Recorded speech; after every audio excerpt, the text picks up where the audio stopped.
It's our great pleasure to speak with Governor Bruce Rauner on your 100th day in office. It is. All right, 100 days. Well, welcome into the office. It's good to have you here. Well, it's great to be here. We're going to talk about Illinois turnaround, the Illinois turnaround, and what that means. But if you had to give yourself a grade for the first 100 days, if you had to, outside looking in, what grade would you give Governor Bruce Rauner? I'm very pleased with our progress. I've gotten to know virtually every member of the General Assembly at this point. They're good people. We solved a budget crisis that we inherited from Pat Quinn with a $1.6 billion budget hole. We did it on a bipartisan basis without raising taxes or without new borrowing. That's a big deal. And we've laid out a very clear agenda to get voters empowered in Illinois again, to rip the power away from special interest groups and restore it to local voters where it belongs to be. And this agenda, I think, is going to get passed in the next 60 days on a bipartisan basis. I'm very excited. I'm pleased with our progress. You get a lot of blame for the cuts, even though the Democrats controlled this process and passed this budget knowing there weren't enough dollars to fund all these programs. Does that sting a little personally? I mean, when everybody's lined up, there are no sacred cows with you, and so, you're looking at every program. Well, it certainly doesn't sting at all. That's just politics. It does bother me to have to make cuts themselves because cuts can hurt people. And I don't want to have to do that, but the flip side is we've got to be fiscally responsible. We've got to stop spending money that we don't have. We are damaging the families of this state by our irresponsibility and the broken budgets. We're going to change that, so restore our prosperity, grow our economy, get rising incomes with good wages, and put the money where it belongs, with the social services for our most vulnerable citizens, not in the big government bureaucracy that's taking all the money today. All right, at the very beginning of the Illinois turnaround, you used the phrase, two phrases, competitive and compassionate. Yes. Why those two words? To me, they define who I am as a person, but also I think they define who we should be as a state, what we should be. We've got to compete. We should compete to have the fastest growing economy in America. We should compete to have the fastest rising family incomes in America. We should compete to have the best schools in America. You know what? We've got to compete. Illinois isn't a competitive nation in America with the other 49 states. We also need to compete with Germany and Canada and Mexico and China and Japan. We've got to compete.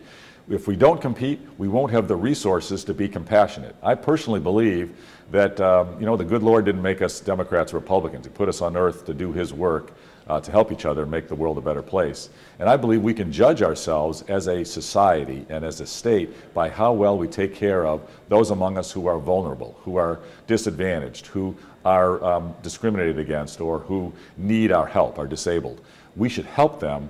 To do that, we need to compete and grow our economy, to have the resources to help them, and then we got to shrink the bureaucracy of the government. That's where the money's going, in the bureaucracy. Take it out of the bureaucracy and put it into our social services on a compassionate basis to help the most vulnerable. That's what we're all about. All right, job creation versus other states. In Decatur, Illinois, we're sort of the agribusiness center of the world. We're 45 minutes away is the University of Illinois. You've got an agri-tech corridor possibility. Yep. You've got the Midwest Inland Port, which is going to be tremendous in job creation in the Decatur area, and transportation. Now, this isn't relying on government to create these jobs. It's getting government out of the way so that these jobs can be created. How does Illinois get back on track? You're exactly right. It's getting government out of the way. Our tax burden is not competitive. Our regulations on workers' comp, our liability, our litigation system's not competitive. Our unemployment insurance costs are too high. And just our overall regulations and red tape. The bureaucracy is crushing and stifling to business. If we reduce that and get out of the way, the fact that we are hardworking people, incredible agriculture sector, great location, strategic location, excellent infrastructure in terms of roads, highways, excellent universities that need our support. We need to shrink the bureaucracy in them, but they're great universities. With those resources, we will thrive, and Decatur, especially, Champaign especially, will boom as economic centers for innovation and growth. All right. Well, what about the pension debt? This is obviously, I've talked to you about this before. You don't want to take away something that's been promised to someone, but if we don't fix it for the long haul, that's right, we can't sustain ourselves as a state. What are you going to do about it? That's exactly right. The pension problem is one of the biggest liabilities we've got hanging over us. And we've recommended something that really no one else has been pushing, and that is protecting existing pensions. If you're retired, your deal's your deal.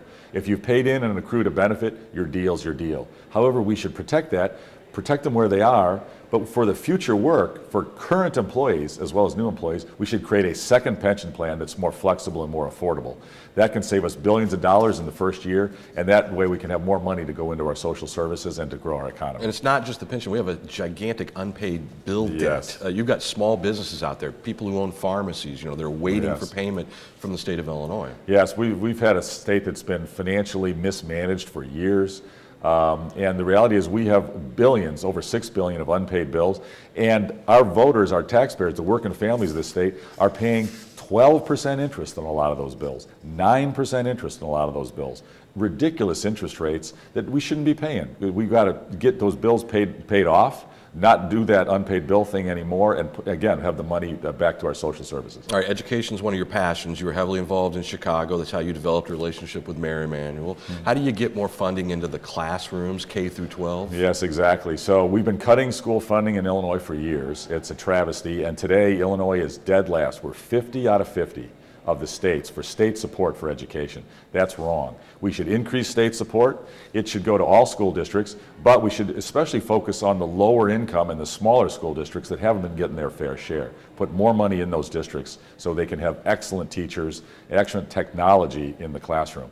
The other thing we've got to do in addition to education funding increase is shrink the bureaucracy in the schools. The money should be with the teachers in the classroom and the students, not in the bureaucracy.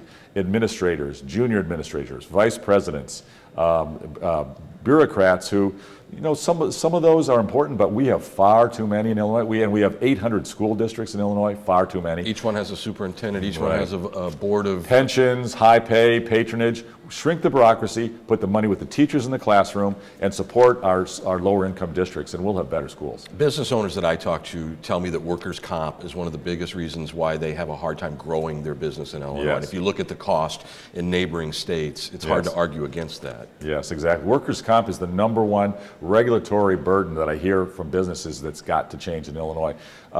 Caterpillar executives told me that they've been growing their jobs outside of Illinois at Caterpillar for years. They haven't been growing Illinois jobs because workers' comp costs them 5 times as much in Illinois as in many other states that they work in.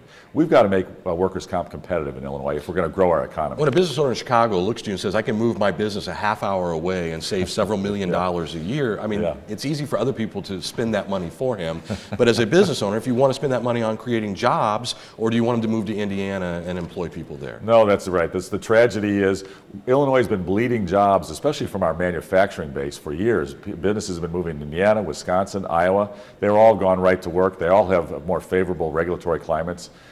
Michigan, Tennessee, Texas. We've got to compete. And I'm not advocating Illinois become right to work, but as long as a few communities that need to compete with Indiana are allowed to choose whether to have that employment and empowerment flexibility, then we can grow jobs. Indiana is the #1 place where our manufacturing jobs and our people are moving to, and they're not going there for the weather, they're going there to be competitive. Final thing, the Decatur youth hockey team and their arena at the Civic Center are now in the Final Four in the United States of America. Awesome. With the NHL and Kraft. You can go online and vote, and if they win, $150,000 from Kraft goes to upgrade the ice rink, and the kids get to host the Blackhawks in Decatur, Illinois for a preseason NHL game. A couple of words of wisdom, and we're up against Minnesota, so maybe a challenge. Oh, go get them, guys. Take on those Minnesotans. So you guys, I'm all in. I love hockey. I'm rooting for you. That'll be a great victory. Let's get it done. All right, Governor Bruce Rauner, we appreciate it. Thank you very much. Thank you.